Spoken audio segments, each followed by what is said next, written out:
नमस्कार।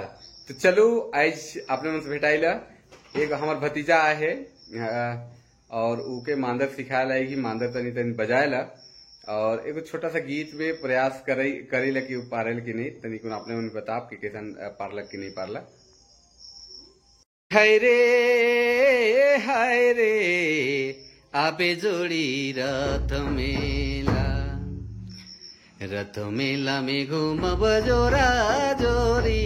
हाय रे हे जोड़ा जोरी आबे मैना हाय रे गेंदानी आबे नी जोड़ी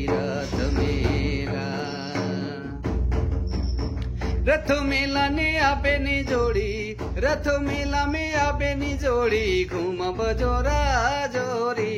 हाय रे हे जोरा जोरी आबे मैना हे गेंदानी आबे नी जोड़ी रथ मेला में घूमब जोरा जोरी। हाय रे हे जोरा जोरी आबे गेंदा एहे मैना नी आबे नी जोड़ी रथ मेला। रमा ढूला बैठब जोड़ी रमा ढूला नी बैठब जोड़ी जोंगा जोंगी बोलब। हाय रे हे दैया बोलब आबे जोड़ी। हाय रे गेंदा नी आबे नी जोड़ी रथ मेला में घूमब जोरा जोरी। हाय रे हे जोरा जोरी आबे जोड़ी। हाय रे मैना नी आबे नी संगी रथ मेला।